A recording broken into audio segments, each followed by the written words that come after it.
most of you have developed interest in Equatorial Guinea because of her, but for most of you, it is because of this man, who some of you have nicknamed King Solomon. Now, there might be 400 reasons why you are interested in Equatorial Guinea, but today I'm going to give you one reason why exactly 20 years ago, under this man, the current president, who has now ruled the country for over 45 years, America and Britain developed interest in this small country of Equatorial Guinea. Roll the clip. This is the story of the real dogs of war who got caught. Sir Mark Thatcher has pleaded guilty to his role in the attempted coup to overthrow the government of Equatorial Guinea. This film reveals the inside story of the coup, how it was planned and financed, and who blew the whistle. Sir Mark was dealing with a group of British and South African businessmen who thought they could make a fortune taking over Africa's equivalent of Kuwait. Tonight, we reveal how the UK, US and other governments knew well in advance. I know for a fact that the British authorities did know beforehand, and in January, and so did the US administration. We reveal that one of the men reported to be working closely with the team claimed to have met one of Bush's top advisors. He told me he'd met Condoleezza Rice and that this was prior to the coup. I was very surprised at this. I wondered why it was he should be meeting the National Security Advisor. And we show how the coup plotters were finally lured into a trap made by the South African Intelligence Agency. South Africa got to know.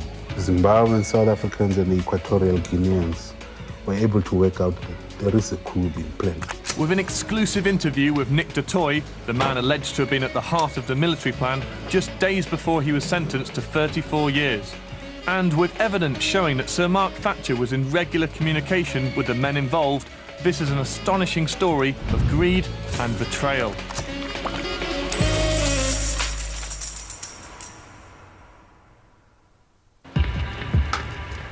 Equatorial Guinea in West Africa. It's hot and humid and humming with mosquitoes. Why would anyone want to have a coup here? Because this place has oil, loads of it. To uncover the incredible story of this very British coup, we've travelled from Equatorial Guinea to South Africa to Washington and even Chelsea. We've met intelligence officers, top-ranking US senators, diplomats, and even corrupt Equatorial Guinea officials trying to extort cash from us. It can take years to uncover the full details of a coup, but we've gathered massive documentation. Witness statements, intelligence reports, secret plans, even phone records. We've entered a world of smoke and mirrors, of spies, double agents, arms dealers, assassins and tycoons. This is a dirty world.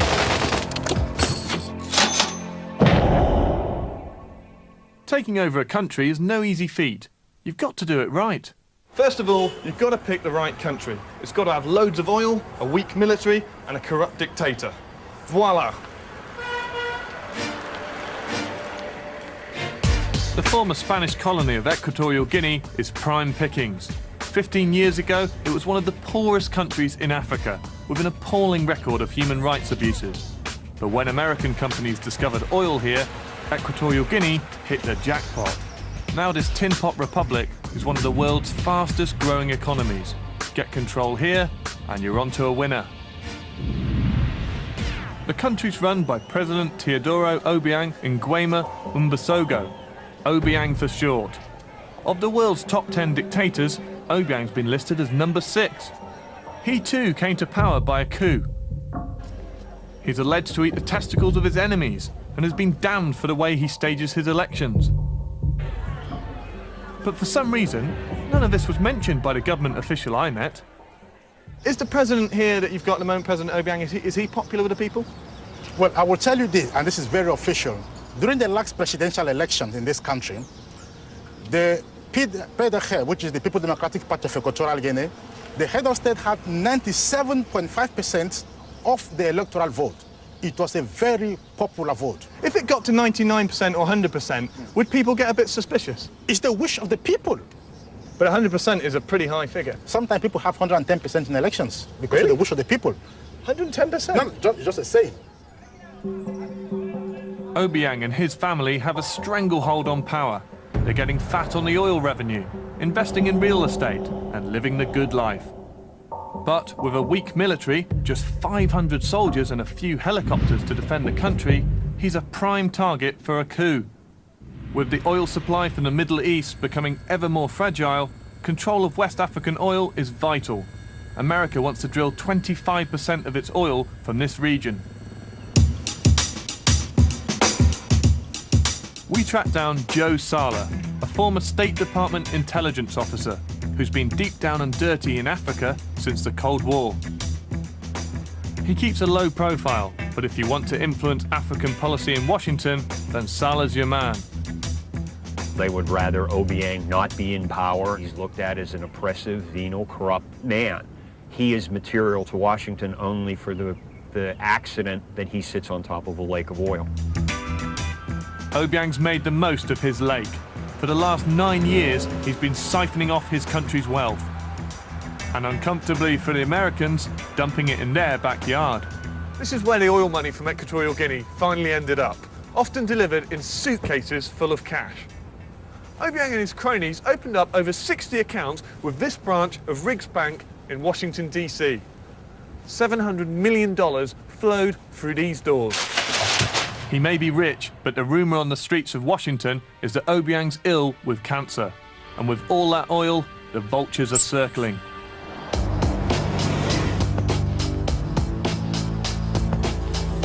And that brings me to London.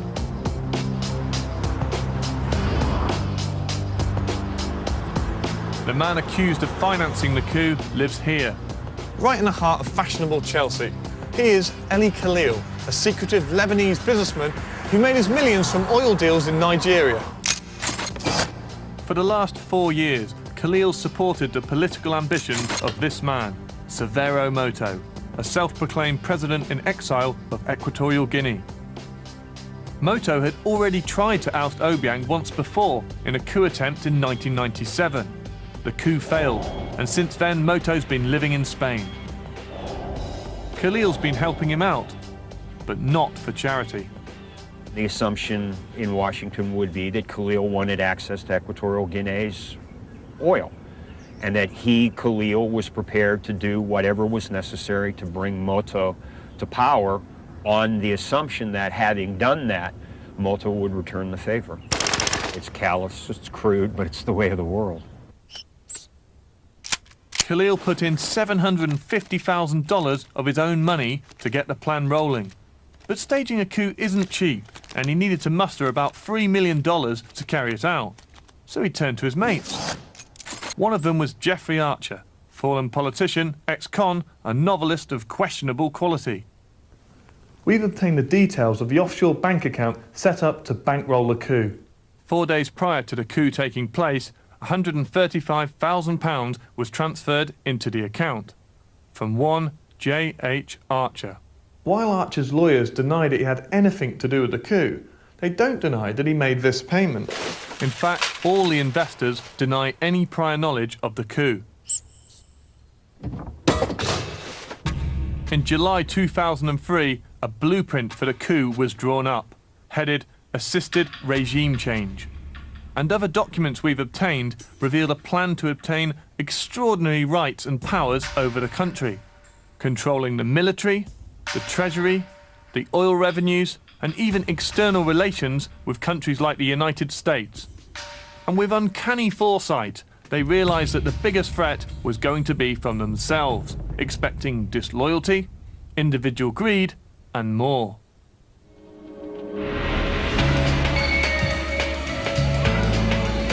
From London, the action moved on to South Africa. With the money in place, Khalil needed to find the muscle men to carry out the coup. He was introduced to Simon Mann, a close friend and neighbour of Sir Mark Thatcher in Cape Town. Mann's credentials were impeccable. Sandhurst trained and ex-SAS, Mann had run mercenary outfits operating across Africa. Mann turned to his old mercenary chums. One of them was Nick du Toit, a former member of the elite South African Defence Force's 32 Battalion. Several months before the coup, Mann gave Dutoy $1 million to move to Equatorial Guinea to set up an aviation and fishing business. Dutoy was to be the man on the inside. But to carry out the coup, they needed weapons. In February 2004, Simon Mann and Nick Dutoy travelled to Harare in Zimbabwe to do the deal. It was a shopping list that could start a small war. It included AK-47 assault rifles, light machine guns, mortars, hand grenades, and 75,000 rounds of ammunition. The deal was half payment down now and half when they picked up the weapons. So how was the plan meant to work?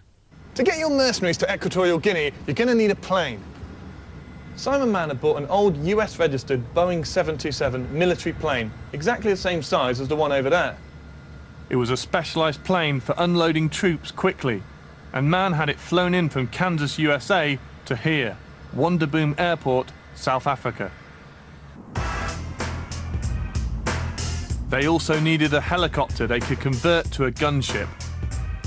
The financier of that, Sir Mark Thatcher. Krauser-Stahel, the pilot of one of the planes to be used in the coup, told his brother Piet about Thatcher's involvement. He told me that he went to, obviously, one of the planning meetings, and he had no idea who this grey-haired fellow, shall I say another English nincompoop was. And he introduced himself to Mark Thatcher as, "My name is Krauser-Stahel," to which Thatcher replied, "And who am I?" Sir Mark met Simon Mann on numerous occasions over the coup attempt, and in January 2004, Thatcher paid $275,000 into Krauser-Stahel's bank account to fund the helicopter. The game was on.